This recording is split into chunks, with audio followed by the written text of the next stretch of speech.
a vu un certain nombre d'éléments théoriques que je pense être très importants dans une startup. Ils le sont plus ou moins tôt. Au moins les connaître et savoir et y réfléchir, c'est pas une mauvaise chose quand vous commencerez.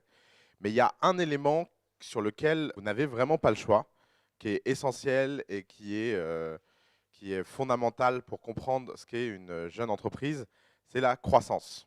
Il y a un article de Paul Graham qui est vachement bien, qui explique tout infiniment mieux que je le ferai jamais. Mais il a un inconvénient, c'est qu'il, comme tous les articles de Paul Graham, il est très chiant à lire. Et il est très très très très long. Et donc je me suis dit que ce serait pas mal de faire une synthèse, et surtout de faire une synthèse en le ramenant à notre contexte français, qui est finalement ce qu'on fait de mieux à The Family, c'est de vous expliquer ce qui est pareil et ce qui n'est pas pareil. En tout cas, il y a une idée fondamentale qui est la même et qu'on partage, c'est qu'il n'y a rien de plus essentiel que la croissance dans une startup. Rien. Vous n'imaginez pas à quel point la croissance, ça permet de tout solver, de tout résoudre. Vous avez des problèmes de compta, si vous avez de la croissance, c'est plus des problèmes. C'est juste une facture à payer. Vous avez des problèmes avec vos fournisseurs, c'est pas un problème. C'est juste une situation à régler. Tout ce qui est quelque chose qui peut être une menace de mort dans une startup, lorsque vous avez de la croissance, devient simplement un détail. Et plus cette croissance est extraordinaire, et plus vous pouvez vous permettre de faire n'importe quoi. Je vais vous donner un exemple. Vous êtes Facebook, vous avez une croissance extraordinaire, vous levez 500 000 $, vous prenez 10 000 $ pour aller en week-end à Vegas. En fait, à Vegas, vous jouez trop. Donc, en fait, au lieu de dépenser 10 000 $ pour fêter ça, vous en dépensez 50 000. Vous revenez dans le bus, tout le monde est ivre-mort, et il y a un type qui vomit dans le système de climatisation du bus. Le chèque de caution est encaissé, et en plus, le bus vous attaque en justice pour faire réparer la clim, et ça coûte 30 000 $. Et sur les 500 000 $ que vous venez de lever, vous venez de balancer 100 000 $ par la fenêtre en conneries. Alors, il y a deux situations dans ce genre de cas. Il y a la situation 1. Vous êtes une startup sans croissance, qui se cherche. Bah, je peux vous le dire, vous êtes viré. Il n'y a rien à faire. Vous êtes Facebook, vous avez une croissance never heard of. Et ben non seulement l'investisseur qui vous a donné le chèque, bon, il vous fait quand même une remontrance, mais il vous redonne 100 000 $ de plus en disant bon, ça allait, c'est pas grave. Moi aussi, j'ai été jeune. Et vous avez le droit de recommencer. Et ça, c'est vrai dans toutes les sociétés de croissance. Parce que la croissance, ça crée du chaos. La croissance, ça crée du stress. La croissance, ça fait qu'on ne maîtrise plus rien et on ne gère plus rien. Ce qui fait que beaucoup de choses qui sont inadmissibles ailleurs deviennent d'un seul coup admissibles. Alors évidemment, tout ça n'est pas un encouragement pour aller en week-end à Vegas, surtout si vous ne m'invitez pas. Mais si vous y allez et que vous avez beaucoup de croissance, c'est le genre de choses qu'on peut se permettre. D'ailleurs, il y a un film, il y a une scène dans un film qui me fait mourir de rire parce qu'elle résume vachement bien cette situation. Qui a vu Radio Star? Bah, alors les autres, franchement, regardez-le, parce que je crois que j'ai dû le voir 5 fois, il me fait tellement rire. Mais dedans, à un moment, il y a un comique qui fait un texte et il dit quand on est le numéro 1, on peut tout se permettre. Quand on passe le numéro 2, on ne peut plus rien se permettre. Et bah, vous verrez cette scène, je ne vais pas vous spoiler, mais c'est exactement ça. C'est quoi la différence entre start-up et le reste des entreprises? C'est que les start-up sont designées pour croître le plus vite possible. Vous savez, que vous soyez un magicien de la multitude ou un titan de l'effort, dans les deux cas, si vous voulez avoir le droit de porter le titre start-up, vous devez avoir une obsession pour la croissance. Si vous ouvrez un restaurant et que vous voulez avoir le titre start-up, vous devez avoir comme intention d'ouvrir des centaines de restaurants à travers le monde. Ça doit être quelque chose qui est vraiment intentionnel chez vous et qui est clairement communiqué aux gens avec qui vous travaillez, etc. D'ailleurs, c'est la question de la culture qu'on a vue la semaine dernière. En fait, l'élément numéro 1 et commun à toutes les startups en termes de culture, c'est cette obsession de la croissance. Si vous n'avez pas d'obsession de la croissance, vous n'avez pas de startup. C'est simple. C'est pas très compliqué en fait. Après, encore une fois, vous pouvez très très très bien ne pas avoir envie de faire de start-up. Maintenant, entre nous, tout dépend du genre de lifetime balance que vous voulez dans votre vie, mais faire une start-up reste quand même de nos jours le choix le plus rationnel. Parce que vu la situation économique mondiale, faire des business classiques en ce moment, c'est quand même très très très dur. Il y a Thomas Piketty, tiens, petite digression qui est fascinante. Thomas Piketty, alors je ne sais pas si vous connaissez Thomas Piketty, mais c'est un jeune économiste français qui est en train de devenir une star mondiale, qui est en train de devenir nobelisable à cause de son dernier livre sur la croissance mondiale. Et le dernier livre essaie de démontrer l'équation G inférieur à R. G, c'est croissance, R, c'est la rente, c'est le capital. Et il dit, pour la première fois de l'histoire, en fait, pendant très longtemps en économie, on a pensé qu'il y avait une relation G égale R. Que plus il y a de croissance, plus il y a de gens riches dans le monde. Ok ? Aujourd'hui, depuis 15 ans, on assiste à un phénomène assez étrange, c'est que depuis 15 ans, depuis la chute du mur de Berlin à peu près, la croissance s'écroule dans le monde, à part des vagues genre 98-2000, et en plus même depuis les années 80, en fait, la croissance s'écroule structurellement, même s'il y a des phases de croissance et de non-croissance. Mais structurellement, si vous regardez la courbe de la croissance économique dans l'Occident, bah, elle est en décroissance. Et pour la première fois dans l'histoire de l'humanité, vous avez G qui est inférieur à R. Ça veut dire que malgré le fait que la croissance ralentit, il y a de plus en plus de gens riches. Et donc ça veut dire que le capital a un rendement supérieur au travail. Ce qui en fait implique, d'après Thomas Piketty, une grande création d'inégalités, etc. C'est sans doute vrai. Mais en fait, l'élément assez amusant que Thomas Piketty ne perçoit pas dans ces données, et d'ailleurs, il y a un prof de Stanford qui lui a répondu là-dessus, c'est de dire, mais en fait, cette situation, elle est due à un phénomène nouveau qui s'appelle l'entrepreneuriat. C'est que les startups, par définition, comme elles sont bâties pour croître, elles peuvent croître dans des environnements à croissance décroissante. C'est-à-dire que lorsque vous êtes dans un environnement comme le nôtre où il y a une crise économique, si vous faites un business classique, vous avez besoin que le pays vous pousse. Et donc, vous avez besoin que la croissance ambiante et la croissance générale vous poussent. Si vous faites une start-up, ah là là, les retardataires, si vous faites une... J'ai toujours rêvé de dire ça quand j'étais prof, parce que moi j'arrivais tout le temps en retard et je me faisais engueuler, mais j'ose pas vraiment le faire en fait. Si vous faites une start-up, quelle que soit la croissance ambiante, ça n'a aucun intérêt, puisque ce que vous essayez de pousser, ce n'est pas la croissance ambiante, c'est votre croissance à vous. Si vous avez un restaurant et que ce restaurant performe moyennement parce que les gens vont moyennement au restaurant, c'est une chose. Mais si vous passez de 1 à 1000 restaurants, même s'ils performent moyennement à cause du contexte, vous, individuellement, vous allez performer incroyablement bien parce que vous êtes passé de 1 à 1000 restaurants. Vous voyez ce que j'essaie d'expliquer? Alors que si vous n'en ouvrez qu'un, bah, la banque va vous dire, écoutez, on ne peut pas vous soutenir parce que ça ne va pas, on voit bien que nos benchmarks historiques par rapport aux performances habituelles dans les restaurants, vous êtes en dessous. Or, une banque est capable de vous refuser un crédit parce que vous faites 20% de bénéfices au lieu de 40%. Parce qu'elle a constaté que normalement, les restaurants dans ce quartier faisaient 40%. Après, elle ne se dit pas que peut-être que ces stats sont fausses, peut-être que la condition économique a changé. Mais si même elle a conscience que la condition économique a changé, elle se dit, bon, bah, ça ne vaut pas le coup, vaut mieux attendre la reprise. Tandis que soutenir quelqu'un qui passe de 1 à 10 restaurants qui font 20% de performance, quelle que soit la performance individuelle, les types se disent, peu importe. Qu'est-ce qu'on en a à faire? En fait, ce que je veux dire, c'est que justement, en fait, ces jugements moraux sont à côté de la plaque parce que si tout le monde faisait des startups qui faisaient de la croissance, tu aurais des consolidations économiques énormes. Est-ce que tu crois que Google a fini de croître? Mais Google n'a pas fini de croître pour la simple raison, c'est qu'il y a encore 4,5 milliards de personnes sur Terre qui n'ont pas Google. Rends-toi compte de l'échelle à laquelle on parle. Par définition, une société qui ne croît plus, c'est une société qui meurt. Ça, c'est simple. Donc ça veut dire que forcément, les arbres ne touchent pas le ciel. Et donc il y a un moment où il y a des problèmes économiques. Et ça veut dire qu'il y a un moment, il faut que les sociétés meurent. Aucune société est éternelle. Prenons un chiffre. On va rentrer dans ce débat, comme ça on va faire 2 minutes de philosophie. À votre avis, combien de sociétés qui existent dans les années 60 et gagnent plus d'1 milliard d'euros par an existent encore aujourd'hui en proportion dans le monde? 7. Pour une raison très simple, c'est que perdurer une société à l'infini, il n'y a qu'en France qu'on sait faire ça. Pourquoi? Parce qu'on les sauve avec des aides étatiques. Mais dans les autres économies, elles meurent et elles sont remplacées par d'autres choses. Tout a un début et une fin.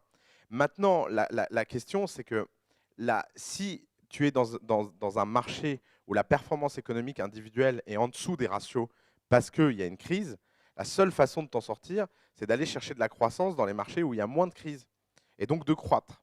Et ça, vraiment, c'est pas et c'est ce qui crée de la valeur et c'est ce qui crée que marginalement, ces groupes-là gagnent plus d'argent. Regarde, prenons un exemple tout bête. Un fast-food, ça fait quoi? Ça fait du 10% de marge. Un McDonald's, ça fait du 40. Pourquoi? Parce qu'ils ont atteint des tailles d'échelle telles qu'ils arrivent à créer énormément de valeur. McDonald's a rendu plus de franchisés riches en France que n'importe quel autre concept n'a réussi à le faire. Et la fraction de valeur qui est captée par les fondateurs de McDonald's est en fait toute petite par rapport à la fraction de valeur qui a été créée dans le monde pour les franchisés, puisqu'ils ne captent que 2,5% du revenu.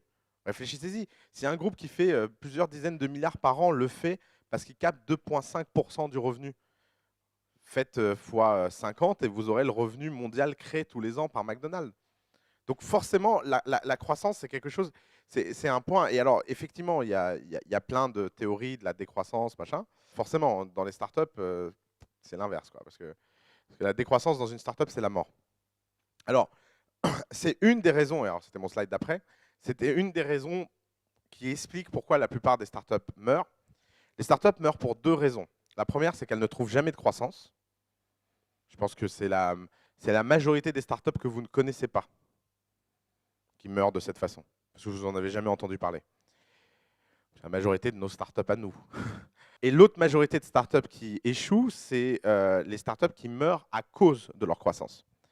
Parce qu'il y a des points où en fait la croissance devient ingérable, et il y a des cas très célèbres. Le dernier en date étant Groupon. Groupon qui est en train de mourir sous sa croissance, parce que Groupon n'a pas réussi à gérer sa croissance. Et le fait de mourir sous sa croissance, je pense que c'est l'une des morts les plus, atroces, parce que vous aviez un succès, vous l'aviez dans les mains et vous allez échapper. C'est un peu comme si vous étiez au casino et que vous gagnez 10 millions et vous dites bon allez, je les rejoue une dernière fois et bam, vous tombez à zéro. Tapis et vous tombez à zéro. C'est exactement la même situation d'avoir de la croissance et de ne pas réussir à la gérer. Mais la croissance et la gestion de la croissance, c'est l'obsession. Et vous n'imaginez pas, il y a des seuils qui sont durs. Faire un événement par mois de grande qualité, c'est facile. Faire un événement tous les jours de grande qualité, c'est à vous tuer. Par exemple, vous avez Groupon, c'est un cas assez dingue. Leur chiffre d'affaires croît tous les mois et continue de croître. Et leurs revenus continuent de décroître tous les mois. C'est-à-dire plus ils gagnent d'argent, plus ils en perdent parce qu'ils n'arrivent pas à gérer l'équation en fait. Tu vois, en fait, c'est un panier percé quoi. Plus tu mets d'eau et plus il y a de trous qui se créent dans le panier et tu sais pas ce qui se passe en fait. On pourrait regarder les comptes de Groupon en détail, mais par exemple, Groupon a perdu 1,5 milliard en Chine parce qu'ils ont raté le lancement de la Chine. Ils ont racheté trop cher leurs concurrents par rapport à la valeur réelle de leurs concurrents. Résultat, ils ont dû déprécier la valeur de leurs concurrents. Ils ont fait des erreurs de recrutement hallucinantes. Par exemple, Groupon a viré plusieurs fois tous les country managers de zones entières. Tu sais combien ça coûte de virer tous les country managers d'une zone? Enfin, si tu veux pas finir au prud'homme, etc., il faut payer très très cher. Donc en fait, le problème, c'est pas le business. En fait, le business Groupon gagne beaucoup d'argent. Il est très rentable. Le problème, c'est la gestion de ce business-là et la gestion de ses croissances. C'est pour ça que d'ailleurs, il y a des gens qui continuent à mettre de l'argent dans Groupon en disant le jour où on va avoir payé toutes ces dettes, toutes ces conneries et qu'on aura épongé cette putain de situation, ça vaudra vachement le coup. Mais c'est très très dur. Et alors, il y en a d'autres, hein. Il y a des boîtes qui ont géré leur croissance avec une facilité incroyable. Je sais pas, Google par exemple. Google est vraiment le cas de gestion de croissance exponentielle, super réussi. Et c'est sans doute parce qu'ils ont été chercher Eric Schmidt qui l'avait déjà fait. Donc il avait déjà, lui, ailleurs, fait perdre de l'argent à beaucoup de gens. Il avait déjà ailleurs fait plein de conneries. Et donc chez Google, il était super au point, quoi. Quand les mecs disaient ouais, on va faire ça, ils disaient ah non, non, non, non, non, non, on va pas faire ça, je vous assure. On va faire comme ça. Donc tu as les deux extrêmes. Après, je sais pas, des sociétés qui ont eu des croissances difficiles, qui ont failli les tuer, mais qui ont survécu. Facebook. Ouais. Facebook a très très mal géré sa croissance initiale. Très très mal. Ils ont failli. Je vais donner un exemple tout bête. L'architecture logicielle de Facebook avant Hip-Hop. Alors Hip-Hop, c'est leur nouveau langage enfin, c'est un truc qui convertit le PHP en C++ pour que ça aille plus vite. Leur coût de serveur était 92% plus élevé qu'après Hip-Hop. Et ça a failli les tuer. Parce qu'en fait, leur revenu par utilisateur était croissant, mais leur revenu par utilisateur était croissant moins rapidement que leurs dépenses par utilisateur. Ce qui fait que tous les mois, le gouffre entre les deux, ça faisait ça, tu vois. Et à un moment, ils ont lancé Hip-Hop et bam, la courbe s'est inversée et ils ont vachement bien géré. Mais ça a été vachement courageux de leur part de faire une migration d'architecture pareille. Et je ne sais pas si tu imagines, mais tu es une boîte, à cette époque, Facebook est une boîte de 3000 personnes ou 4000 personnes, je ne sais plus combien ils sont actuellement. Mais, et en fait, tu as toute la vie de ta boîte qui tient dans les mains de 5 ingénieurs qui sont en charge de ce projet. Et ces 5 ingénieurs, ils peuvent soit te sauver la vie, soit te mettre dans un gouffre, où même si tout le monde dans l'entreprise fait bien son travail, et même si personne ne fait d'erreur, il suffit que ces 5-là foirent pour que tout sombre. Et pendant très longtemps, Google a eu ce problème. Pendant très longtemps, il y avait un secret chez Google, c'est que le revenu par utilisateur était asymptotique et le coût par utilisateur était exponentiel. Et tout le monde se demandait quand est-ce que les deux courbes allaient se croiser. Et c'est pour ça que beaucoup de gens n'ont pas cru en Google pendant longtemps. Et ils ont fait des avancées technologiques énormes, comme Bigtable ou ce genre de choses, qui ont complètement renversé la face, et qui fait que maintenant, le coût par utilisateur est asymptotique. Asymptotique, c'est il y a une asymptote, et hop. Et pourquoi? Parce qu'en fait, il y avait des problèmes structurels à gérer des tailles de milliards d'utilisateurs que personne n'arrivait à résoudre et personne n'arrivait à appréhender avant que ce soit fait. Mais la croissance pose des problèmes énormes à tous les niveaux. Il y a des problèmes techno, il y a des problèmes de recrutement. Ça dépend dans quel business tu es. Si tu prends un business comme Facebook... Ah tiens, une autre... Ah, alors là, c'est un super exemple que vous connaissez tous. Quelle boîte a failli mourir sous une croissance mal gérée? Starbucks. Starbucks, c'est l'histoire d'un type qui crée une boîte, qui a une croissance extraordinaire, qui la vend, qui vend la boîte, qui part en vacances, et 3 ans après, quand il revient, elle est au bord de la faillite. Il rachète la boîte pour un tiers du prix qu'il l'a vendue, il la reprend et il la restructure, et aujourd'hui, Starbucks, est ce que vous connaissez, il l'a introduit en bourse et il a dit qu'il ne la lâcherait plus jamais.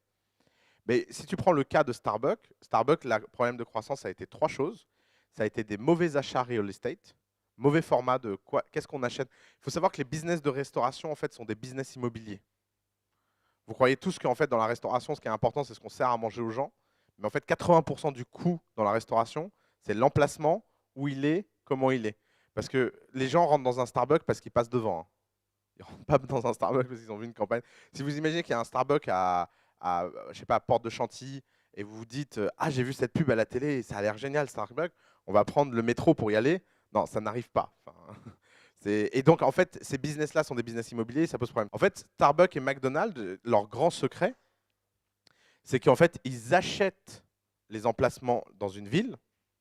Ensuite, ils les louent aux franchisés et ça leur permet de rembourser la dette qu'ils ont prise. Et donc, le franchisé n'est pas propriétaire des murs, mais McDonald's Real Estate l'est. Et en fait, c'est des structurations financières immobilières. C'est-à-dire que derrière McDonald's, derrière le marketing ou derrière Starbucks, en fait, c'est des opérations immobilières extraordinaires. Et donc, Starbucks a failli mourir sous une mauvaise croissance immobilière. Il y en a d'autres, hein. Alors, Starbucks, oui, 3 problèmes. L'immobilier, le recrutement. Je ne sais pas si je sais pas si vous êtes client régulier Starbucks, mais en 2 ans, la qualité des serveurs, elle a changé du tout pour tout.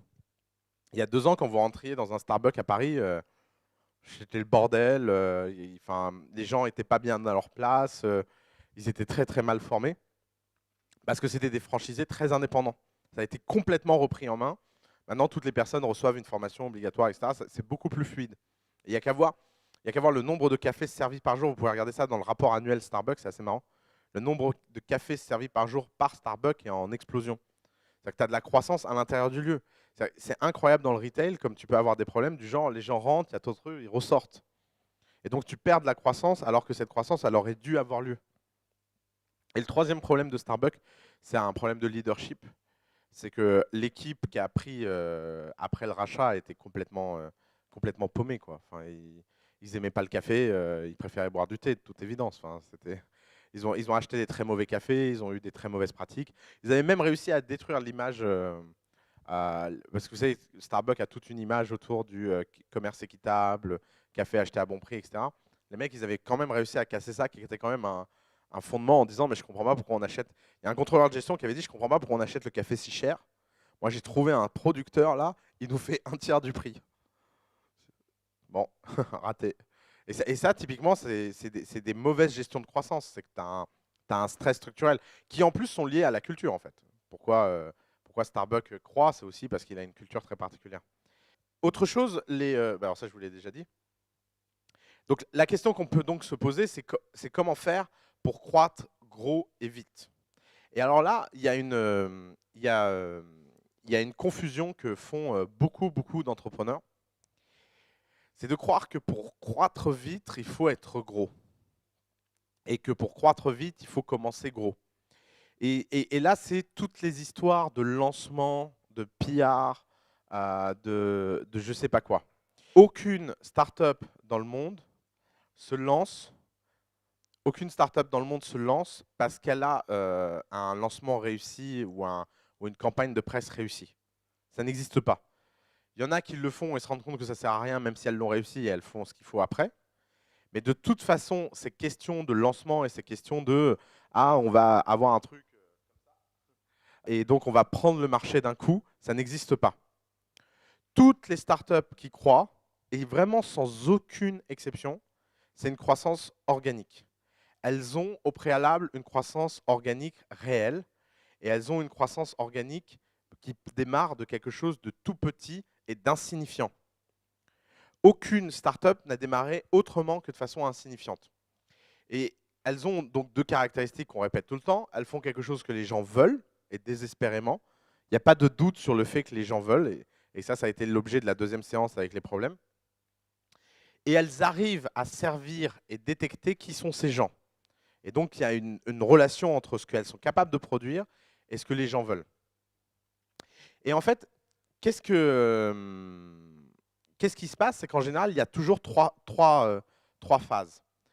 La première phase, c'est que vous allez avoir une période initiale qui est toujours très dure, qui peut être très longue. On voit des choses déprimantes. Hein. Enfin, ça dépend de votre niveau de détermination, mais la pire chose à faire, c'est de vous lancer en vous disant, voilà, alors là, je lance ce produit, dans 6 mois, il est sur le marché, dans 12 mois, je lève des fonds, et dans 18 mois, voilà, c'est bon, c'est fait. Si vous raisonnez de cette façon, c'est-à-dire un raisonnement de planning, dès le premier jour, vous êtes mort. Et alors, vous allez vous dire, oui, bon, ok, j'ai compris, mais bon, quand même, j'aimerais bien lever dans 6 mois. Je vous assure que si vous restez dans ce genre de mentalité-là, et si vous restez dans ce genre de process, ça va vous tuer. Et ça va vous tuer big time. Pour une raison très simple, c'est qu'une startup, c'est un enchaînement de milestones réussis, ce n'est pas un enchaînement de timeline réussi. Quand vous avez des ressources dans un grand groupe, vous faites du planning. Pour une raison très simple, c'est que vous avez une question d'allocation des ressources dans le temps. Et ça, c'est le sujet d'un groupe qui existe déjà. Mais une startup, ce n'est pas un groupe qui existe déjà. Une startup, c'est gagner des victoires. Et pensez un peu, je sais pas, jeux vidéo, vous savez, où vous devez tuer 10 petits monstres pour avoir le droit d'aller tuer le gros boss. Avant de commencer à jouer, vous ne vous dites pas, bon, alors, le premier, je vais le buter en 3 secondes. Donc là, dans un quart d'heure, je suis avec le boss et dans 20 minutes, je goûte. Aucun gosse se dit ça dans sa tête quand il joue aux jeux vidéo. Bah pourtant, c'est ce que tous les start-upers font quand ils commencent leur start-up. Ils mettent leur petit planning et ils se disent, alors là, je pense qu'il faut 12 mois produits. Non, l'idéal, c'est qu'il faille rien du tout et que dans une semaine, vous soyez riche. Si vous ne vous mettez pas dans la mentalité que dans une semaine, vous avez réussi, et alors évidemment, vous ne prendrez pas une semaine, mais si vous ne vous mettez pas dans cette mentalité-là, et que donc vous faites tout ce qu'il faut tous les jours pour le faire, bah vous n'allez pas avancer en fait. Vous allez stagner. Et vous allez faire ce que font, j'allais dire tous les entrepreneurs de famille, j'allais être vraiment là-dedans trop dur parce qu'ils commencent à être éduqués, mais ce que font tous les entrepreneurs qui ne sont pas à The Family en fait. Ce que font tous les entrepreneurs qui ne sont pas à The Family, ils commencent leur boîte le jour de leur échec. C'est-à-dire que c'est toujours la même histoire, ils ont 18 mois devant eux, et ils se disent, bon, bah voilà mes étapes pendant 18 mois. Puis au bout de 18 mois, ils ont glandé, ils ont attendu que ça arrive, puis il n'y a rien. Et au bout de 18 mois, c'est la panique, ils se disent, putain, il ne me reste plus qu'un mois de chômage. Bon, bah qu'est-ce que je peux faire? Mindy. Voilà, c'est dit. Les mecs, ils sont venus en m'expliquant qu'ils allaient passer des machins. Rien du tout. Il restait plus que 4 semaines ils pouvaient plus vivre que 4 semaines. Ils étaient à la rue, ils dormaient sur le sol les uns des autres. Enfin, c'était la galère totale. Et ben, c'est là où ils ont vraiment commencé leur boîte. Et c'est dingue, hein. D'habitude, ils mettaient 6 mois à lancer un truc. Là, d'un seul coup, ils lançaient des trucs tous les jours. Avant, ils passaient des heures à m'expliquer, non, en fait, c'est pas possible, tu vois, design, machin. Puis là, d'un seul coup, c'était design. Ouais, ouais, regarde, on a encore release un nouveau truc. Si les investisseurs savaient fonder des boîtes, ils ne seraient pas investisseurs, ils seraient entrepreneurs. Point. C'est, enfin, je veux dire, ça fait trop longtemps que des gens m'expliquent qu'ils font des choses parce que quelqu'un d'autre leur a dit. Si vous faites des choses parce que quelqu'un d'autre vous dit de le faire et que vous vous rendez compte que ce n'est pas la bonne chose à faire, mais que vous le faites quand même parce qu'on vous a demandé de le faire, en fait, vous êtes un salarié non payé, donc vous êtes un fou. Quand vous êtes un salarié, qu'on vous dit il faut faire ça, il faut monter sur le cheval là, et tu te dis mais c'est absurde de monter sur le cheval, et qu'on te dit bon bah je t'ai dit qu'il fallait monter sur le cheval, bah tu montes et tu te dis bon bah de toute façon à la fin du mois j'ai un salaire, whatever. Et ça c'est l'attitude tout à fait rationnelle et raisonnable d'un salarié. Si vous êtes entrepreneur et que vous tombez sur un type qui vous explique qu'il faut faire un business plan à 5 ans, et que vous vous rendez compte que vous ne savez même pas où vous serez le mois prochain, eh ben, vous avez deux choix. Soit vous lui expliquez que de toute évidence, vous n'êtes pas fait pour travailler ensemble et que donc on arrête là, et vous essayez de trouver un plan B. Soit vous vous conformez à ce qu'il demande juste pour passer en vous disant c'est pas grave, et en fait vous venez de balancer votre âme aux orties. Et après ça commence comme ça et ça finit par des choses absurdes. Et, et les investisseurs, ils ont un rôle tout bête, c'est de décider où mettre leur argent. Ils ont des critères plus ou moins réussis pour mettre leur argent. Il y en a qui sont plus ou moins bons. Mais je tiens à vous rappeler une réalité qui est quand même assez dure dans ce pays. C'est que le capital risque en France est négatif en rendement. En France, le capital risque rend moins d'argent à ses investisseurs qui lui ont donné. Et les investisseurs sont vachement contents de ça. Le capital risque en France est fiscalement incité. C'est-à-dire que si vous rendez à quelqu'un 10% d'argent de moins que ce qu'il vous a donné, la personne double l'argent qu'il vous a donné. 1 € que tu donnes à un fonds de capital risque quand tu es une boîte ou à un individu riche te coûte en fait 30 centimes. Donc quand il te rend 90 centimes, après que tu aies enlevé les impôts sur la plus-value par rapport aux 30 centimes, ça fait 60 centimes. C'est-à-dire que les mecs, en produisant un rendement négatif, font en fait une performance tout à fait acceptable, sans aucune prise de risque. Tandis que s'ils avaient pris des risques et qu'ils avaient rendu zéro en disant bon bah on s'est planté, on est désolé, bah, le type il aurait tout perdu. Donc il y a tout un système qui est fait pour mettre de l'argent dans des boîtes et sélectionner des boîtes qui ont des rendements sûrs et pas des rendements extrêmes. Et donc on est dans un milieu où tout est fait pour optimiser la médiane et non pas la moyenne. Or quand on optimise la médiane et pas la moyenne et qu'on a des variances fortes, ça fait une anti-sélection. Et je viens de vous expliquer en 3 minutes la situation du capital risque français. Et ils en sont parfaitement conscients, ils ne m'en voudront pas. Mais c'est pour ça que les obsessions de levée de fonds, etc., sont absurdes. La seule obsession que vous devez avoir, c'est de vous dire, est-ce que je vais réussir à croître ou pas? Si ça implique à un moment de lever de l'argent, tant mieux. Et de toute façon, ils ne refuseront pas une boîte en hyper-croissance, parce que c'est ça la beauté de ce modèle.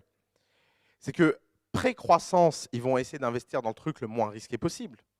Mais post-croissance, ils sont capables d'investir dans des trucs très risqués, puisque la croissance dérisque. Et elle est là l'astuce. C'est pour ça que malgré l'environnement français, si vous voulez faire des choses qui comptent et des choses importantes, soyez obsédés par votre croissance et le reste suivra. C'est le message du jour. Mais il faut reconnaître que la peur de la mort, c'est quand même un moteur incroyable. Et c'est biologique. Hein. Je t'assure, je ne sais pas si vous connaissez ces histoires de mamans qui soulèvent une voiture parce que leur fils est dessous. Mais une mère n'est pas censée lever une voiture. Je ne sais pas combien ça pèse une voiture. Il est où le spécialiste des voitures? Ça m'intéresse comme data. Ouais, ça pèse combien une voiture? Ouais, une maman n'est pas censée lever 1300 kilos. Et en général, post-traumatique, tu sais, elles ont un déchirement du muscle, enfin, ça a des conséquences très graves, ces situations-là. Mais il y a leur enfant dessous, donc tu as des sortes de mécanismes hyper ancestraux qui s'activent et qui shootent de l'adrénaline, qui shootent de l'endomorphine, qui shootent de la dopamine, et t'es bien, quoi.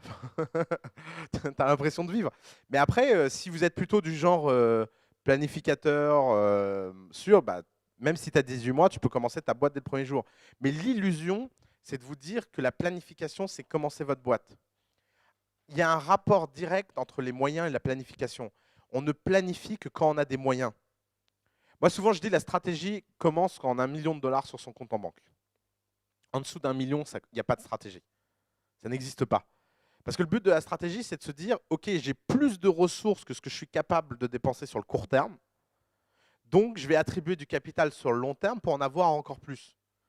Mais quand vous avez juste le capital qui vous est nécessaire à survivre sur le court terme, vous ne devriez même pas réfléchir de façon stratégique.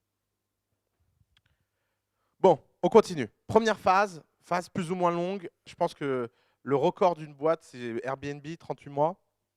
Vous avez tous vu la vidéo. Ça peut être très très très long, cette phase-là. Ça peut être très très très très court. Je pense que Uber est le record en durée dans cette phase-là. Entre l'idée et la croissance, il s'est passé 15 jours. Je pense que c'est un...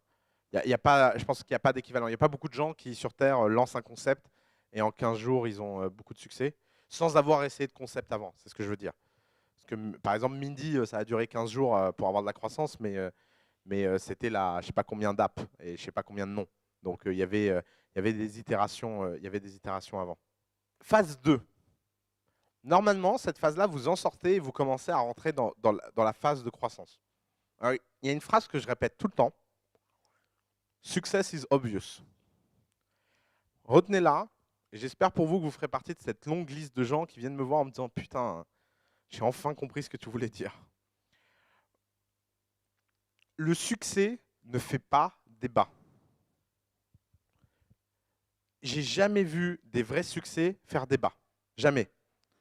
C'est-à-dire que quand vous avez un truc qui croît toutes les semaines, etc., et que c'est là et vous sentez que c'est très différent de tout ce que vous aviez fait avant, même les trucs dont vous étiez content. Parce qu'il y a un truc qui est dur, c'est de savoir s'évaluer soi-même et d'être très discipliné par rapport à l'évaluation qu'on a de soi-même. Ça, c'est dur. Et souvent, on a des attitudes un peu bizarres du type on est super content parce que la courbe, elle fait un peu ça. Et tout le monde autour de soi vous dit « mais non, mais ça veut rien dire ». Et vous dites « ouais, mais c'est parce qu'ils n'ont pas compris ». Des gens peuvent ne pas voir qu'à long terme, il y a du succès. Ça, c'est une chose. Mais personne ne discute la croissance quand elle est réelle. Et une croissance réelle, c'est une croissance impressionnante. Donc en général, la phase 2, c'est la phase dans laquelle vous rentrez dans la croissance. Et normalement, cette phase, elle a une limite, qui est la taille de votre marché. Et les startups, elles ont deux choix dans ce moment-là. Elles ont un choix numéro 1, c'est d'optimiser leur marché et de ne pas continuer à croître. Elles ont un choix numéro 2, qui est d'essayer de faire des nouvelles choses dans ce marché pour continuer à croître. Avec des vraies limites. Est-ce que Apple va un jour arrêter de croître? Donc le sujet, c'est à partir de quand vous allez atteindre ce plafond et comment vous allez sortir de ce plafond. Et si vous avez bien écouté les conseils du début, normalement, vous avez commencé dans une niche et donc vous allez avoir phase 1, je ne sais pas ce que je fais, je crois, j'atteins un plafond. Et donc la question, c'est est-ce que je sors de ma niche ou est-ce que je ne sors pas de ma niche? Et encore une fois, ce n'est pas un sujet où on réfléchit en termes de temporalité. On ne réfléchit pas à ces questions-là en se disant pour conquérir la première niche, je vais mettre 1 mois, pour conquérir la deuxième niche, je vais mettre 15 jours, et pour conquérir la troisième niche, je vais mettre 1 semaine. Vous n'en savez rien. Ne pensez jamais en vous inscrivant dans le temps. Pensez toujours dans l'urgence et en vous inscrivant dans l'effort. C'est-à-dire vous vous dites, je veux avoir 1000 clients. Bon, bah, c'est une milestone. Après, si vous mettez 1 semaine à avoir ces 1000 clients, tant mieux. Si vous mettez 6 mois à avoir ces 1000 clients, tant mieux. Si vous mettez 3 ans à avoir ces 1000 clients, bon, bah, y a un problème, mais tant pis. Vous passez à la suite. Et donc, vous avez la contrainte de temps, elle est imposée par le fait que vous n'êtes pas éternel. Elle n'est pas imposée par le fait que vous vous êtes dit que ça allait prendre 6 mois. Elle est imposée par le fait qu'à un moment ou un autre, vous devez gagner votre vie et à un moment ou un autre, vous devez avancer. Donc, s'il y a une seule métrique, et il y en a une seule en fait, s'il y a une seule métrique que vous devez regarder, c'est celle-là. Alors, entendons-nous bien. Dans l'histoire d'une boîte, il y a 2 types de métriques. Enfin, il y a 3 types de métriques. Là, c'est génial comme théorie. Il y a 3 types de métriques. Il y a la métrique qui vous permet de déterminer si ce que vous faites a un sens ou pas. Non, franchement, les gars, notez, c'est une idée géniale. On va passer toutes nos boîtes là-dessous. La première métrique, c'est de savoir si votre boîte a un sens ou pas. Est-ce que ce que je fais est en train d'avoir du succès ou pas? On va l'appeler la life metric, la métrique de vie. Elle se mesure quand une chose, soit l'argent que vous gagnez par semaine, soit le nombre d'utilisateurs actifs. C'est là si vous êtes gratuit. Et si vous êtes payant, vous mettez le revenu et vous ne mettez pas le nombre d'utilisateurs actifs. C'est la métrique la plus en aval que vous puissiez imaginer. C'est quoi une métrique aval? C'est que vous avez des métriques en amont. Par exemple, la première étape, c'est de savoir que vous existez. Donc, c'est aller sur votre site. Le nombre de visites, c'est une métrique amont. La deuxième étape, c'est de s'inscrire. Donc ça, c'est un peu plus aval que la première, mais ça reste amont. Et puis, quand vous avez passé toutes les étapes du process, il y a le fait d'avoir donné du pognon. Ça, c'est une métrique aval. Le fait de se concentrer sur cette métrique aval et de voir non pas sa valeur absolue, et j'insiste, pas la valeur absolue, mais la croissance. La croissance, c'est un ratio. C'est-à-dire que, par exemple, la pire chose que vous pouvez faire, et Dieu sait que beaucoup le font, et même dans The Family, mais ça, je n'arrive pas à lutter. J'ai 100 clients la première semaine, j'ai 100 clients la deuxième semaine, j'ai 100 clients la troisième semaine, j'ai 100 clients la quatrième semaine, et vous me faites un graphique où il y a 100 clients, 200 clients, 300 clients, 400 clients. Hop, j'ai 400 clients. Ça, c'est une cata. Si vous mesurez en cumulé et pas en ratio, vous ne saurez jamais si vous avez de la croissance ou pas, donc vous ne saurez jamais si vous êtes vivant ou pas. Parce que les plats, ça finit toujours par retomber. Ça veut dire que quand vous êtes plat comme ça veut dire que sur les 400 clients que vous avez accumulés, il n'y en a personne qui a parlé à ses amis de vous et il y a eu aucune croissance organique et vous n'avez que les clients que vous avez réussi à acquérir par votre effort. Marketing, travail, bouche à oreille, chat, swag, ce que vous voulez. Alors c'est génial, il en faut. Je ne suis pas en train de vous dire de vous mettre derrière un ordinateur et d'attendre que le truc tombe. Mais si, quand vous tapez, vous avez comme retour que la force proportionnellement au coût que vous avez donné et que vous n'avez pas un ratio de croissance, vous allez vous épuiser. Et il est là le truc. Le truc, c'est qu'en fait, vous êtes en train de vivre un épuisement prématuré. Et donc, il y a des cas où on est sans croissance.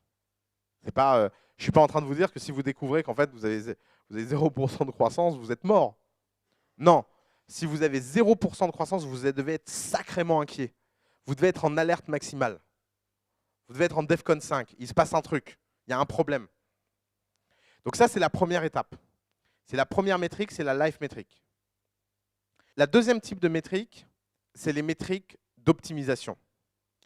Si vous avez une métrique en aval qui explose, toutes vos métriques en amont explosent. Vous n'avez pas besoin de les regarder. Mais pour que les métriques en aval explosent, il faut que les métriques en amont, vous les connaissiez. Donc ça, c'est toutes les métriques, par exemple, taux de conversion, nombre d'inscrits, enfin, les métriques classiques que vous connaissez. Ces métriques-là vous permettent, quand vous avez une mauvaise métrique en aval, de découvrir où se passe le problème. Et donc, vous ne regardez ces métriques qu'à une seule condition, c'est que votre croissance ralentit. Quand vous avez un moteur qui va bien, vous n'ouvrez pas le capot pour voir ce qui déconne. Par contre, quand vous appuyez sur la pédale, il n'y a pas d'accélération, bah vous allez ouvrir le capot en vous disant, je ne sais même pas ce qu'est une voiture, j'arrête ma métaphore pourrie. Là. Vous voyez, si je parle l'injecteur, ouais, je perds toute crédibilité, bon raté. Mais vous voyez l'idée. L'idée est là. L'idée, c'est qu'il faut absolument ne regarder ces métriques-là que si vous avez un problème.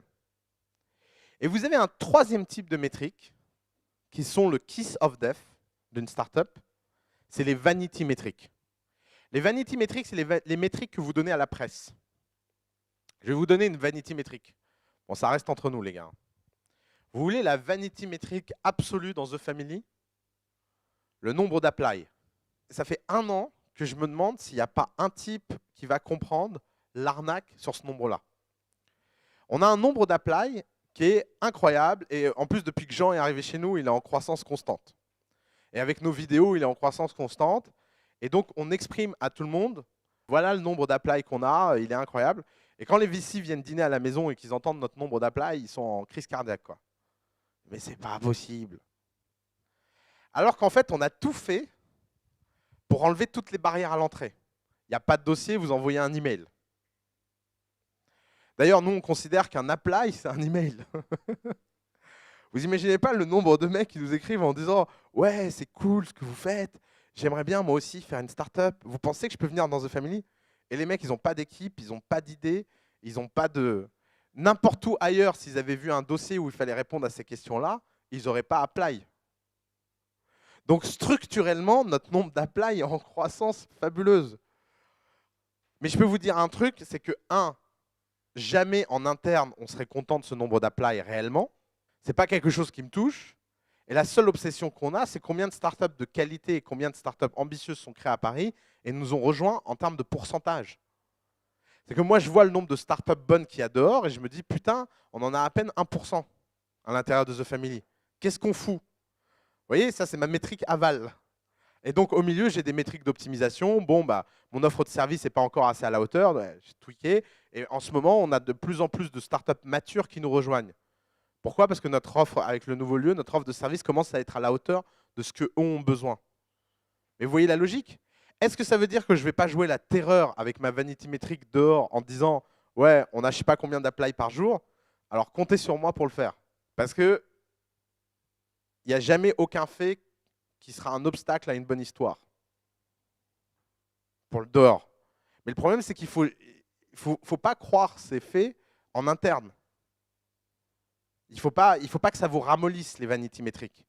Les vanity métriques, c'est vous savez, c'est le rouge-gorge qui fait comme ça pour se taper les femelles. Ça n'a aucun sens génétique. Hein. Il n'y a aucun rapport entre le fait d'être un bon parti et avoir... La bonne échelle de mesure de vos métriques, c'est la semaine pendant très longtemps. Ce n'est pas le mois, ce n'est pas le trimestre, encore moins l'année. Parce que vous pouvez avoir des grosses illusions quand vous ne mesurez pas la temporalité très précise. Donc, il n'y a pas de débat. La bonne façon de mesurer vos métriques, c'est la semaine, quoi que vous fassiez. Alors, on y vient. Qu'est-ce qu'un bon taux de croissance? Alors, j'ai vachement hésité avant de le mettre. Paul Graham dit « Good growth rate is 5 to 7% a week ». Les meilleurs, ils atteignent 10% la semaine. Et si vous avez 1%, il y a un problème. Et alors, je vais vous expliquer pourquoi j'ai beaucoup hésité. J'ai beaucoup hésité parce que Y Combinator est un environnement plugué dans la vallée qui est le moteur de croissance le plus réussi du monde. Vous prenez n'importe quoi, vous le mettez dans Y Combinator, il croît beaucoup plus vite que quand il était en dehors de Y Combinator, forcément. C'est leur métier. Nous, on a vu l'effet Algolia. Algolia est passé d'une croissance qui était plutôt bonne et dont on était contente à une croissance exceptionnelle. Il y a eu un effet d'échelle. Alors, est-ce qu'il faut dégrader les chiffres par 20%, 30%, 40%? J'en sais rien. Parce que j'ai été regarder les métriques des meilleures boîtes chez nous. Et en fait, les meilleures boîtes chez nous finissent par croître à ce rythme-là. Donc, on va le formuler dans ce sens-là. Après moult hésitations, voilà comment je vais le formuler devant vous. Ça, c'est les bons chiffres de croissance. 1%, moins d'1%, vous êtes dans la merde. Entre 2 et 5, vous êtes une boîte normale. Entre 5 et 7, vous êtes une boîte exceptionnelle. Plus de 7, vous êtes incroyable. Évidemment, réponse très classique quand je dis ça, c'est de me dire, oui, mais moi, je suis dans le B2B, j'ai 20 clients dans le monde, comment je fais? Alors, quand on est B2B et qu'on a 20 clients dans le monde, on n'est pas une start-up. On est une société de service, c'est simple. Ce n'est pas compliqué comme problème. Après, est-ce que ça veut dire que ça ne vaut pas le coup et qu'il n'y a pas des mecs avec 20 clients dans le monde qui vont faire infiniment plus d'argent que 99% des startups? Si. Je vous dis, moi j'ai rencontré un mec qui vend des Airbus, je pense que je vais avoir beaucoup de mal d'atteindre son niveau de revenu. À 25 millions de commissions par Airbus vendu, il a beau n'avoir que 2 clients dans le monde, il vit très bien en fait. Ce n'est pas un problème. La question, c'est qu'ici, on traite les startups, qu'elles soient de services ou de produits. Mais ce qui est sûr, ce qui est parfaitement sûr, c'est que ce qui compte le plus, c'est que vous ayez cette courbe et que cette courbe, elle vous permette de constater que vous avez une croissance et un ratio en votre faveur. je pense pas que dans la vallée, on croit qu'on réussit à des ratios différents d'ici. Par contre, et alors c'est là où je voulais en venir, c'est que avant d'atteindre ces seuils-là, vous pouvez mettre beaucoup plus longtemps que dans la vallée. Je pense que la différence qui caractérise le fait de faire une startup en France par rapport à faire une startup dans la vallée, c'est que je pense que la phase 1 est plus longue en France en moyenne que dans la vallée pour les startups qui valent le coup. C'est-à-dire que toute chose égale par ailleurs, quand vous avez une startup qui vaut vraiment le coup, elle risque de passer plus longtemps dans la phase 1 que le temps qu'elle aurait passé dans la phase 1 équivalente dans la vallée. Donc elle va mettre plus de temps avant de constater des ratios de croissance intéressants. Ça ne veut pas dire qu'il ne faut pas continuer à essayer de pousser, et ça ne veut pas dire qu'il ne faut pas continuer à essayer d'atteindre ces ratios-là.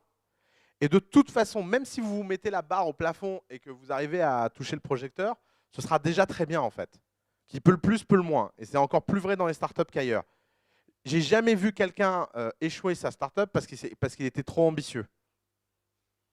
Vous savez, il y a des gens, ils créent leur startup, ils disent ouais, je vais gagner 1 milliard la première année.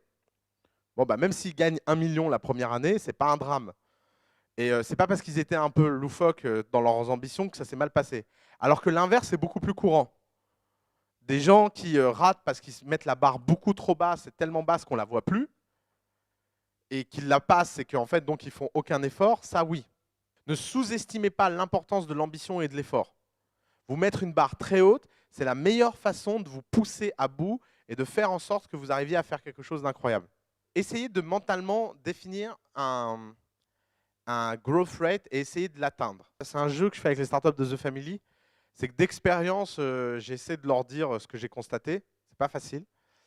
Mais vaut mieux vous fixer sur un growth rate plutôt que vous dire toutes les semaines, je vais constater si je suis une boîte moyenne, incroyable ou super. Vous devriez plutôt vous dire, OK, je suis en catégorie A, je suis en catégorie B ou je suis en catégorie C. Et pour plein de raisons. Être en catégorie A, ça implique beaucoup de choses que beaucoup de gens ne sont pas prêts à accepter. Quand j'étais jeune, j'avais vu une interview de François Mitterrand, j'étais tout petit. Le journaliste, alors c'était à la fin, il commençait à un peu devenir métaphysique dans ses interviews, parce que lui savait qu'il allait mourir, mais personne ne le savait. Et on demande à Mitterrand, on lui dit, alors il est comme ça avec sa main là, et on lui dit, est-ce que c'est dur de devenir président? Et Mitterrand regarde le type et il lui dit non, non, c'est très très facile, il suffit de le vouloir. Et je me souviens que je regardais ce truc avec ma mère et d'autres membres de ma famille. Comme tous les commerçants, ils ne sont pas particulièrement de gauche. Alors, et comme tous les gens qui ne sont pas particulièrement de gauche, quand ils voient quelqu'un de gauche, ils ont des réactions d'hystérie. Et ils disent ah, quel prétentieux, machin. Et des années plus tard, j'ai eu un effet Madeleine. J'étais avec quelqu'un et il me dit c'est vachement facile d'être entrepreneur, il suffit de le vouloir. Et ça m'a percuté et d'un seul coup, j'ai compris ce que ce jour-là Mitterrand voulait dire. Il voulait dire que le prix à payer pour devenir président est tellement élevé, tellement fort, tellement absurde pour ce qu'on y gagne, qu'il y a bien que les cinglés qui sont prêts à payer ce prix-là, qu'ils finissent par le devenir. Et franchement, il y a juste à réfléchir à Dominique Strauss-Kahn 3 minutes pour comprendre ce que ça veut dire. C'est pas compliqué en fait de devenir président. C'est juste que c'est une ligue hyper minoritaire de cinglés. Parce que franchement, faire des sacrifices à ce niveau-là pour simplement avoir un non-pouvoir, il n'y a pas beaucoup de gens qui sont prêts à le vouloir. Et c'est la même chose. Ne subissez pas quel type de boîte vous voulez être. Tout le monde n'a pas à devenir des boîtes de catégorie A. Ce qui compte, c'est que vous soyez heureux. Mais vraiment, j'insiste. N'allez pas vivre avec le outside des autres. Il y a plein de façons d'être heureux. Et c'est quand même assez drôle. Récemment, j'ai un entrepreneur qui m'a dit qu'il avait passé des mois et des mois à se comparer à je ne sais plus quelle autre boîte de The Family, et en le vivant secrètement mal, qu'ils réussissent vachement mieux qu'eux. Et récemment, il me dit ouais, alors comment ils vont et tout. Je dis ils ferment.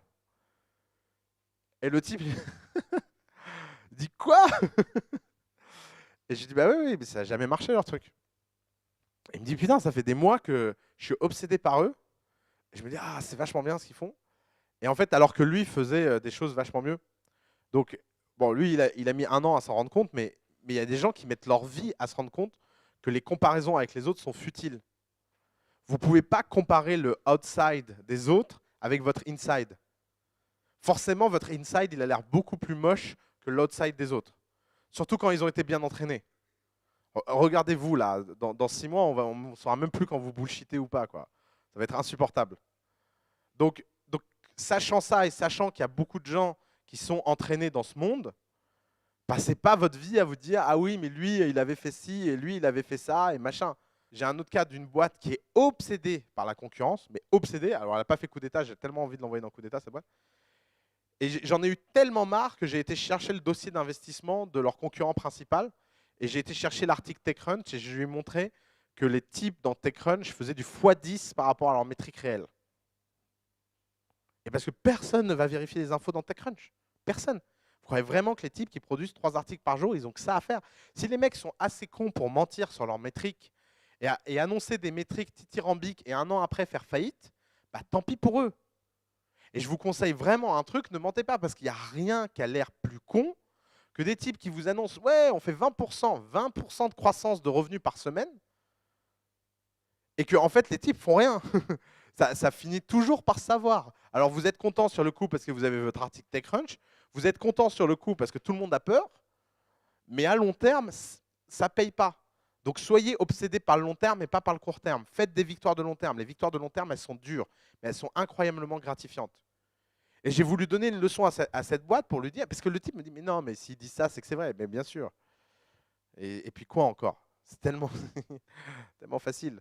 Et les mecs sont en train d'essayer de lever de l'argent pour survivre. Et ils font valoir qu'ils ont une super présence dans la presse pour lever de l'argent. C'est un des arguments principaux. Donc vous voyez, la boucle est bouclée, quoi. C'est pas. Donc choisissez un growth rate et fixez-le vous comme objectif personnel. Et entre nous, si vous, par exemple, vous choisissez 10 et que vous faites 7, vous ne serez pas malheureux. Mais la pire chose, c'est de pouvoir faire 7 et parce qu'on a choisi 3, de ne faire que 3. Parce que vous ferez ce que vous choisissez. Donc ne choisissez pas sur un autre critère que votre bonheur. En fait, c'est assez simple. Soit vous voulez optimiser votre fortune, soit vous voulez optimiser votre gloire. Il n'y a rien d'autre à optimiser dans la vie quand on est entrepreneur. Soit vous vous dites, moi, mon intérêt, c'est de gagner un maximum d'argent, et plus je gagne d'argent, et plus je me sens bien. Soit vous vous dites, plus ce que je fais va marquer les esprits et rester dans le temps et me rendre glorieux, plus je suis content. Donc vous choisissez la gloire ou le bonheur. Et après, vous optimisez là-dessus et vous ne vous prenez pas la tête. Si vous choisissez le bonheur, choisissez 5% de taux de croissance. Si vous choisissez la gloire, choisissez 10% de taux de croissance. Point. En fait, ce n'est pas une question si compliquée que ça. Mais une fois pour toutes dans votre vie, regardez-vous dans un miroir et dites-vous, pour les 3 prochaines années, qu'est-ce que j'ai envie d'essayer de faire? Et entre nous, ça change. Moi, vous m'auriez demandé, quand j'avais 18 ans, ce que j'essayais d'optimiser, j'aurais dit sans hésiter la gloire. Si vous me demandez aujourd'hui ce que j'essaie d'optimiser, le bonheur. Si vous me redemandez dans 5 ans, si ça se trouve, ce sera à nouveau la gloire. Souvent, les gens ne veulent pas prendre ces décisions parce qu'ils ont l'impression qu'une fois qu'ils ont décidé, c'est engageant à vie. Vous savez, c'est comme les types qui disent « Moi, jamais je vendrai mon business ». Le mec de WhatsApp, il avait dit dans une interview « Moi, jamais je vendrai mon business ». Et puis, il se fait racheter 19 milliards par Facebook. Qu'est-ce qui s'est passé entre les deux? 19 milliards. C'est que si un mec me propose 500 millions pour acheter ça comme il propose à tout le monde, je ne vois pas pourquoi je dirais oui. Et entre-temps, il a changé d'avis parce qu'effectivement, c'était un montant qui était peut-être un truc qui le fait rêver, parce que peut-être que ça le rend glorieux de s'être fait racheter à 19 milliards. Donc il a peut-être fait les deux en un. Mais n'hésitez pas à être très fort dans vos décisions sur des moments donnés et n'hésitez pas à les changer aussi souvent que vous voulez. Les gens ont le droit de changer d'avis et si qui que ce soit vous le reproche, c'est un imbécile. Parce qu'il y a bien que les cons pour chercher de la constance. Et il y a bien que les cons pour vous dire « Ah ouais, mais là t'avais dit que c'était ça. » Bah oui, mais ça marchait pas, qu'est-ce que je te dise? Bon, maintenant ça marche. N'essayez surtout pas de devenir prisonnier des choix que vous faites, mais faites-en. Et faites-en fort. Ayez la force mentale à un moment donné de vous dire « Bon, bah voilà, maintenant je fais ça et je le fais. » Si vous n'atteignez pas votre niveau espéré, développez de l'angoisse, développez du stress. Ça veut dire que vous pouvez mourir à tout instant, ça veut dire que ce que vous faites ne va pas. Ça veut dire que vous ne pouvez pas être content, ça veut dire que vous ne pouvez pas vous reposer. Et ce que j'adore avec ce système-là, tous les gens qui programment connaissent les problèmes d'optimisation.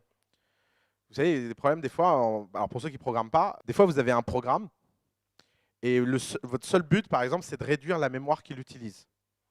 Parce qu'il utilise trop de mémoire. Et donc, vous n'en avez rien à foutre de ce que fait le programme, mais la seule chose que vous allez essayer de faire, c'est d'optimiser la mémoire qui est utilisée par ce programme.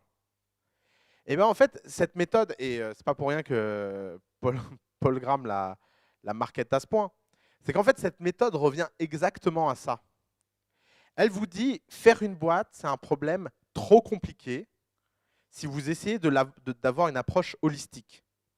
Vous n'êtes pas assez intelligent pour ça et personne ne l'est. Donc faites simple, concentrez-vous sur un truc à la con qui en plus est mesurable toutes les semaines. Vous le regardez. Si vous êtes dedans, bah vous vous sentez bien. Si vous n'êtes pas dedans, vous vous sentez mal. Et tout va bien. Et ça résout beaucoup de questions. Et dans ce cas-là, tout devient super simple à résoudre. Est-ce que ça veut dire qu'il ne faut pas penser au futur? Est-ce que ça veut dire qu'il ne faut pas avoir des plans à long terme, etc. Bah non, c'est pas ce que je suis en train de dire. Ce que je suis en train de dire, c'est que le temps de l'action, c'est la semaine. Mais ça veut dire aussi que ça va vous empêcher de réfléchir au futur plus que nécessaire. Et c'est le danger numéro 1 quand on est en entrepreneur. C'est de passer plus de temps que nécessaire à réfléchir au futur. Et beaucoup trop d'entre vous mettez trop de temps à faire les choses parce que vous passez trop de temps à réfléchir au futur. Au moins, si vous vous dites, mon but, c'est telle croissance, je la regarde toutes les semaines, et quand je suis en dessous, je me pose des questions et donc je réfléchis au futur. Et quand je suis au-dessus, bah, je ne me pose pas de questions et j'essaie juste d'aller plus vite. Et bah, ça vous donne tous les moments où vous stratégisez et tous les moments où vous exécutez. Vous voyez comme c'est simple? Ça a l'air presque magique. Mais faites-moi confiance. Faites-le juste pendant 6 mois et on en reparle. Et alors ça, je peux vous le dire, je n'ai pas une startup dans The Family qui a adopté cette méthode et qui n'a pas réussi. Pas une. Pourquoi? Parce que toute startup qui adopte cette méthode voit très rapidement si elle doit abandonner ou pas ce qu'elle fait et elle change. Et il est là le trick. Le trick, c'est que la pire chose que vous puissiez faire, c'est perdre votre temps. Comment savoir si vous perdez votre temps ou pas? Comment savoir si votre startup ne va pas finir par réussir ou pas? En valeur absolue, vous ne pouvez jamais savoir.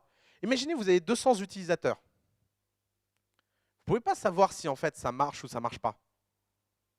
Par contre, si vous avez 200 utilisateurs et que vous êtes passé de 1 à 200 en 5 semaines, totalement organiquement, et que la semaine d'après, vous continuez à croître au même rythme organique, bah vous savez qu'il se passe quelque chose.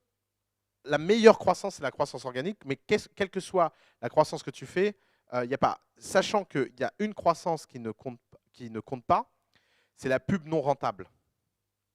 Ça, c'est la vanity metrics. Si tu dépenses de la pub dans le vent et que tu as de la croissance de pub, bah, ça ne marche pas, quoi. Il faut que tes revenus soient supérieurs à la pub. Ça ne veut pas dire que la pub ne peut pas être un très bon instrument de croissance. C'est juste qu'il faut qu'elle soit bien dépensée. Vous avez 2 types de croissance. Vous avez la croissance organique et vous avez la croissance non naturelle. Dans croissance organique, ça ne veut pas forcément dire croissance gratuite. Ça veut dire croissance qui vous apporte de la valeur. Prenons un exemple. Vous vendez quelque chose 100 €. Et vous avez découvert qu'en achetant de la pub à tel endroit à 30 €, vous produisiez à chaque fois une vente. Donc vous gagnez 70 €. Ça, c'est de la croissance organique. Parce qu'il suffit de mettre plus d'argent pour avoir plus d'argent. Si vous trouvez ce genre d'équation-là, vous avez gagné. Par contre, la croissance de type je mets de l'argent pour avoir des utilisateurs et je ne sais pas comment les monétiser, Ça, c'est de la croissance non naturelle. C'est pour ça que tout concept qui a un problème de business model, qui est de type consumer, où c'est gratuit, et le business model vient plus tard, doit absolument avoir une croissance purement organique, réelle. Après, tu peux accélérer en mettant de la pub, mais c'est pour passer de 10 à 30% de croissance. Parce qu'il y a des boîtes qui croient à 200 ou 300% par mois en mettant de l'argent. Mais elles croient à ces rythmes-là parce que ce n'est pas naturel. Ce que je suis en train de te dire, c'est qu'une croissance organique naturelle est au maximum de 10% par semaine. Elle ne peut pas être beaucoup plus. Si elle est beaucoup plus, enfin, c'est le Saint Graal. Mais si tu constates ces niveaux de croissance, il ne faut pas que tu mettes d'argent. Mettre de l'argent, c'est pour aller encore plus vite. Mais si par exemple, tu obtiens 10% de croissance juste en ayant mis de l'argent et que tu n'as pas de rendement sur cet argent, tu as un problème. C'est clair? Je pense que 9 fois sur 10, quand vous pensez à de la stratégie, vous perdez votre temps. Il ne faut pas planifier. Ne planifiez pas. Et les excuses du type, on m'a demandé de planifier. Franchement, si on vous demande des business plans ou des machins comme ça, générez-les aléatoirement. Ça prend 3 minutes. Il y a une fonction dans Excel qui s'appelle Run Between. Elle marche super bien. Ouais, après, vous mettez vos croissances. Puis les gens passeront des heures à les lire et à trouver ce que vous avez mis, quoi. Enfin, n'allez pas trouver d'excuses pour un exercice débile, soyez débile. Enfin, c'est pas, ça ne veut pas dire qu'il n'y a pas des bonnes planifications, hein. Je pense qu'il y a des planifications réelles. Quand Airbnb a fait sa dernière levée, ils ont fait un modèle financier et un Excel assez extraordinaire. C'est pas pour rien. C'est parce qu'ils ont beaucoup, beaucoup de data et qu'ils mettent beaucoup, beaucoup d'argent. Et que donc, ils ont un rendement sur la planification qui est extraordinaire. Autre avantage de cette méthode. Pourquoi tout à l'heure, de façon très provocative, j'ai dit toutes les startups de The Family qui ont adopté cette méthode fonctionnent? Parce qu'il s'est passé un truc très simple avec les startups qui ont adopté cette méthode, c'est qu'elles ont changé d'idée beaucoup plus facilement que celles qui ne l'ont pas adoptée. Et c'était là où je voulais en venir. Vaut mieux avoir une boîte. Imaginez que votre vision initiale, c'est A. Et que A ne croit pas et vous trouvez B qui croit à 10% par semaine. Et bien, vous pouvez écrire l'équation B est mieux que A. Point. C'est-à-dire que si vous voulez absolument démontrer que vous avez raison, vous avez perdu. Si vous n'êtes pas capable de jeter des mois et des années de travail à la poubelle, vous avez perdu. Si vous n'êtes pas capable de ne rien valoriser d'autre que le succès réel, vous avez perdu. Toutes les autres explications, toutes les autres excuses, tous les autres points du type « Ah ouais, mais en fait, j'ai fait ça parce que un jour, peut-être que… » Dès que vous commencez à entendre ces refrains-là, vous savez que vous avez perdu. Dès que vous commencez à dire « Oui, mais en fait, là, on a fait le produit, mais on n'a fait aucun… » Alors, juste un truc, par pitié, ne jamais venir me voir en me disant « J'ai fait le produit, mais j'ai fait aucun marketing. » Jamais sortir cette phrase devant moi. Je vous jure, dans ma tête, à chaque fois, j'imagine un marteau et que j'explose le type. Je vais vous dire pourquoi je ne supporte pas cette phrase. Je ne la supporte pas pour 3 raisons. Première raison, j'ai envie de vous dire qu'est-ce que vous avez foutu alors?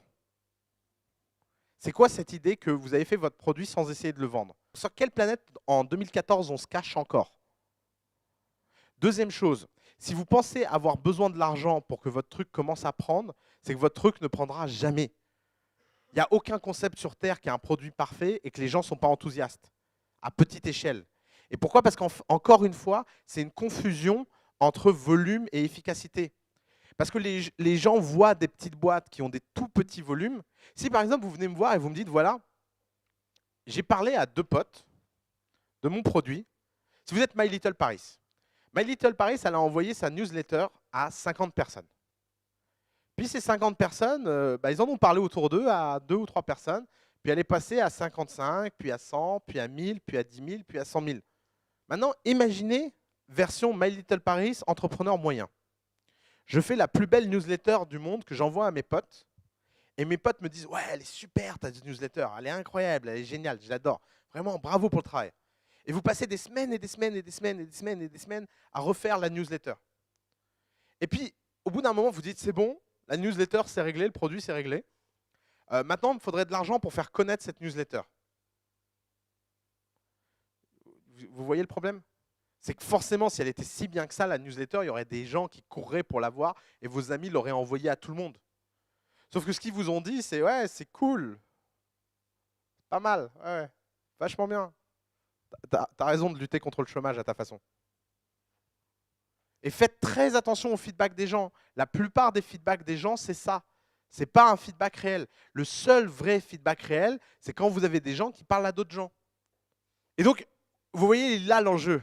L'enjeu, prenez vos premiers... Si vous avez 200 utilisateurs et que ces 200 personnes ont parlé à une personne qui elle-même parle à une personne, bah oui, ce sera très lent au début, mais le jour où ça va s'accélérer, il va y avoir un tipping point incroyable. Par exemple, je ne sais pas si vous avez remarqué à quel point nos vidéos étaient dures à trouver. Vous avez remarqué? Elles ne sont pas sur le site. Enfin, moi, ça me fait vachement rire quand les gens viennent me donner comme conseil. Ouais, tu sais, tu devrais mettre les vidéos sur ton site. Ah ouais? Tiens, c'est marrant, j'y avais pas pensé. No way. Tu veux dire avec moi que si les vidéos étaient sur le site, j'aurais plus de vues? Non. Pourquoi on a fait ça? Parce qu'on a voulu mesurer la croissance organique réelle des vidéos. Les vidéos, elles sont sur un channel qui s'appelle même pas The Family. Ça s'appelle Startup Food. Et la seule chose qu'on a voulu vérifier depuis le début, c'est qu'est-ce qui se passe si on met des vidéos de nos cours en ligne en termes de croissance. Au début, les vues, elles n'étaient pas du tout impressionnantes. On a mis 1 an pour atteindre 100 000 vues. Et bien là, on vient de mettre 1 mois pour atteindre 150 000. Vous voyez ce que c'est une courbe? Et maintenant qu'on sait que ces vidéos ont de l'intérêt, et maintenant qu'on connaît les meilleures vidéos en termes de croissance, on va prendre les 5 meilleures vidéos, celles qui ont le plus plu, celles qui ont été le plus regardées, c'est-à-dire non pas par vanité juste le plus cliqué, mais vraiment celles qui ont le plus de valeur. Et vous allez voir, on va les marketer, on va mettre de la pub, on va les envoyer à tout le monde, et on va leur donner une puissance et un souffle que vous n'avez jamais vu. Mais pourquoi? Parce que maintenant, on a une information certaine sur lesquelles 5 mettent le plus d'argent parce qu'elles ont le plus d'impact. La mauvaise méthode, c'était de foutre des vidéos et de les bombarder sur tout le monde et de faire chier tout le monde alors qu'on n'avait pas encore vérifié leur qualité. Vous voyez l'intérêt de la croissance naturelle et de la croissance organique? Alors forcément, il faut avoir un an devant soi. Il faut avoir du temps et surtout, il faut passer son temps à faire les choses bien. Qu'est-ce qui se passe quand les gens essaient de ralentir en mettant des mots de passe, des early access, des machins? C'est qu'ils font tout pour surtout pas se confronter à l'opinion. Ça ne veut pas dire qu'on aurait dépensé, ça veut pas dire qu'on n'aurait pas dépensé énormément en pub. Il y a encore une autre différence. Et c'est pour ça que l'histoire de maintenant j'ai fait le produit, il faudrait faire du marketing, m'énerve. Parce que le marketing, ça ne rend pas quelque chose de mauvais bien. Le marketing, ça rend quelque chose d'inconnu connu. Et que donc le premier souci, c'est de vérifier que c'est bien. Et la meilleure façon de vérifier que c'est bien, c'est de vérifier qu'on a déjà à petite échelle une croissance organique. Si tu viens me voir au bout de 6 mois et tu as une croissance organique hebdomadaire incroyable, eh ben je pourrais te donner le conseil complètement absurde, c'est le moment de perdre plein d'argent et c'est le moment de balancer en moins d'1 mois tout ton argent dans la pub. Parce que toute évidence, ta courbe, elle est comme ça et donc on va lui faire sauter une dimension pour gagner du temps. Regardez à quel point la notion de gagner du temps, dans ce cas-là, est réelle. Parce que tu as une courbe comme ça. Et donc, pour atteindre ce point-là, tu as besoin de couper là, de faire artificiellement de la pub pour sauter d'un point à l'autre. Et donc, ta courbe, au lieu de faire ça organiquement, elle fait comme ça, puis elle recontinue. On a invité le CEO de Branchout là, pour le prochain Growth Hacker. Branchout, c'est le cas typique du mauvais marketing. 24 millions d'utilisateurs. Bah, c'est facile. D'ailleurs, j'ai hâte de voir s'il va dire l'histoire réelle ou pas. Parce que moi, j'ai tous les emails. Donc, ça va vachement m'amuser s'il va vraiment témoigner sur ce qui s'est passé dans Branchout. Branchout, c'est un type qui a trouvé une martingale de pub sur Facebook et de spam sur Facebook magique. Mais vraiment magique. Passer de 0 à 24 millions d'utilisateurs. Combien d'utilisateurs actifs? 0. Qui a installé Branchout? OK, 5, 6. Qui utilise Branchout? 0. Dites-vous que la croissance, c'est le test d'idée absolue. C'est ce qui vous permet de savoir où votre idée se situe par rapport à la réalité. Juste réfléchissez à ça. Rien ne sert de commencer gros, il suffit de partir avec de la croissance. Oussama Hamar, 2014. 1% de croissance par semaine, ça veut dire que votre boîte multiplie sa taille par 1,7. 2% de croissance par semaine, ça veut dire que votre boîte multiplie sa taille par 2,8. 10% de croissance par semaine, ça veut dire qu'au bout d'1 an, votre boîte multiplie sa taille par 142. Avec 7% de croissance par semaine et en partant d'un utilisateur, il suffit juste de 38 mois pour atteindre les 10 millions d'utilisateurs, en partant d'un utilisateur. Parce qu'en fait, les premiers mois sont les plus longs. Et c'est ça le problème. C'est qu'au début, quand on part de 1 et qu'on fait 7% de croissance par semaine, bah, il faut 7 semaines avant d'atteindre 2. Au début, tu vois, c'est un peu lent. Mais le jour où tu atteins un tipping point, bah, ça explose en fait. Alors évidemment, la question, c'est comment tu maintiens cette croissance post-tipping point. En général, c'est aussi le moment où ça ralentit. Espérez pas faire, on ne peut pas faire 7% de croissance à l'infini. Sinon, sinon, on a des milliards de gens. Donc ça, forcément, il y a des moments qui ralentissent. Mais ça, c'est pour vous démontrer que commencer petit, ce n'est pas une mauvaise chose. Regardez, 1000 utilisateurs sur votre bêta privé et vous faites une croissance organique de 10% par mois, ça fait 142 000 utilisateurs au bout d'un an. Et vaut mieux avoir 142 000 utilisateurs actifs que 1 million d'inscrits dont vous ne connaissez même pas le nom. Ça, c'est vanity métrique. En plus, ça vous permet d'aller dans la presse et de dire que vous avez 1 million d'utilisateurs et d'être content en interne parce que vous en avez 142 000. Donc, tout ça boucle bien. Un des points, et c'est, je pense, le point fondamental, c'est que on n'a pas un cerveau qui est fait pour penser la croissance et l'exponentielle. Notre cerveau pense le linéaire. C'est biologique. Il faut vraiment vous faire violence pour réfléchir comme ça. Pourtant, ça vaut le coup de, une fois pour toutes, de vous faire violence. Et l'une des meilleures façons de vous faire violence, c'est de faire ce que j'appelle le tableau prédictif. C'est que vous prenez votre chiffre initial, vous prenez votre croissance par semaine, vous le mettez d'avance dans un tableau sur 3 ans, et toutes les semaines, vous mettez le chiffre réel que vous avez obtenu pour voir à quel point vous êtes au-dessus ou en dessous de ce chiffre-là. Et ça vous conforte dans l'idée que dans 3 ans, ça vaut quelque chose. Parce que la pire chose quand vous passez de 5 à 20 utilisateurs en 4 semaines, qui n'est pas un mauvais résultat, c'est de vous dire, mais putain, mais qu'est-ce que je suis en train de foutre? J'ai 20 pecnos qui utilisent mon truc. C'est forcément déprimant, sauf si vous êtes protégé par le fait qu'à long terme, vous avez quelque chose d'incroyable. Et que donc vous êtes bien dans vos chiffres. Donc ça, c'est de la planification intelligente. Parce que c'est une planification qui vous donne une structure, un repère, et qui est facile à générer. Ça prend 5 minutes montre en main. Pourquoi être obsédé par la croissance? Parce que la croissance résout tous les problèmes. Tous. Elle en pose plein, mais initialement, dans la première phase, ça résout tous les problèmes. La croissance, ça vous dit quand est-ce qu'il faut embaucher ou pas.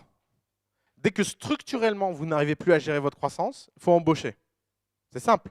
Pas besoin d'avoir de planification d'embauche. Vous le verrez tout de suite s'il faut embaucher ou pas. Est-ce que je suis en train de ralentir ma croissance parce que je n'ai pas suffisamment de ressources? J'embauche. Est-ce que ma croissance va bien? Je n'ai pas besoin d'embaucher. D'un seul coup, c'est pas compliqué. Alors, le problème que ça pose, c'est que ça résout la question, mais ça augmente le danger de l'exécution. Parce que si vous avez besoin d'embaucher, il faut embaucher bien. Vous voyez, c'est que ça sort les problèmes de la théorie pour les faire rentrer dans la pratique. Ça enlève leurs difficultés théoriques, mais par contre, ça maintient leurs difficultés réelles. Et de toute façon, une boîte ne vit que par l'exécution. Vous savez, il y a des gens qui disent « Ouais, j'ai besoin de brainstormer pour savoir si là, je dois recruter ou pas. » En fait, c'est de la connerie. Il n'y a pas besoin, vous n'avez pas besoin d'advisor pour ça. Un advisor peut vous dire, bon, bah, lui, c'est plutôt un bon candidat parce que j'ai travaillé avec lui. Ça sert à ça, un advisor. Un advisor, ça ne sert pas à déterminer si c'est le moment de recruter ou pas. Les data déterminent si c'est le moment de recruter ou pas. Donc la croissance résout ces questions fondamentales. Est-ce que je suis prêt à recevoir un investissement ou pas? Pareil, la croissance résout ce problème. Quand vous êtes dans la croissance, vous négociez votre levée de fonds. Quand vous n'êtes pas dans la croissance, vous devez convaincre pour votre levée de fonds. Vous voyez la différence? Ça veut dire que des fois, il y a des projets qui commencent par de la conviction. Ça arrive. Il y a des projets qui ont besoin de convaincre au préalable. Par exemple, si vous faites une boîte dans les robots et que vous avez besoin de 5 millions pour la créer, avant d'avoir de la croissance, c'est-à-dire vendre des robots, vous êtes bien obligé d'avoir des robots. Vous êtes d'accord avec ce que je viens de dire? Faites gaffe, c'était un piège. Mais non, vous les vendez sur Kickstarter, d'abord les robots, et après vous levez de l'argent. Vous obtenez d'abord de la croissance d'enthousiasme. Faites gaffe. Réveillez-vous les gars. Quel est le bon moment pour lever des fonds? C'est de la croissance. Regardez, si vous essayez de faire une boîte dans la robotique et que vous essayez de convaincre quelqu'un, personne ne vous croira. C'est terrible en fait. Donc en fait, vous n'avez jamais besoin de conviction. C'est terrible d'avoir besoin de conviction. Par contre, si vous êtes dans la robotique et que vous vendez vos robots avant même de les avoir fabriqués, tout le monde voudra vous donner de l'argent. Parce que si vous avez de la croissance pré-produit, c'est que c'est incroyable. Donc ne faites des produits que si ça ne coûte pas de faire des produits. Si ça coûte de faire des produits, vendez-les. Est-ce que je dois vendre ma boîte ou pas? C'est pareil. Une boîte, ça ne se vend pas, ça s'achète. Si vous essayez de vendre votre boîte, vous allez avoir beaucoup, beaucoup de mal. C'est très dur. Il faut faire de la conviction, il faut limite arnaquer le type. C'est comme ça qu'on vend une boîte. Tandis que quand on a de la croissance, tout le monde veut l'acheter. Forcément, ça a de la valeur la croissance. La croissance représente une menace. Pourquoi Instagram a été acheté? Pour sa croissance. Pourquoi WhatsApp a été acheté? Pour sa croissance. Pourquoi Oculus Rift a été racheté? Pour sa croissance. Point. C'est aussi bête que ça. Si vous avez de la croissance, vous avez de la vie. Donc vous n'avez pas besoin de vous tordre le cerveau en mode qui c'est qui va me racheter. Les gens viendront à votre porte et taperont et vous diront j'ai besoin, je veux te racheter. Donc encore une fois, ça résout le problème théorique, ça ne résout pas le problème pratique. Est-ce que je vends ou pas? Ça c'est une autre question. Mais c'est une bonne question. Si vous comprenez la croissance, et si vous comprenez et que vous devenez obsédé par ça, vous comprendrez tout. La croissance, c'est ce qui fait que dans ce monde, des startups font des choses extraordinaires. Et plus vous aurez de croissance, plus vous serez en bonne santé. Je reformule. Les vidéos n'ont pas été marketées pour savoir lesquelles des vidéos étaient de meilleure qualité, pour déterminer sur les 80 vidéos qu'on a, les 5 qu'il faut marketer. Le marketing, c'est l'accélération.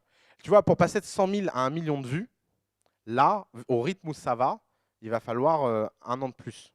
La life metric, c'est ce qui dit si votre projet il existe ou il n'existe pas. Un projet, tu peux savoir s'il existe ou s'il n'existe pas qu'à partir du moment où tu vends un truc. Tout le travail que tu fais en amont et tout le travail que tu fais de préparation avant de te lancer, ça ne compte pas, ça n'existe pas.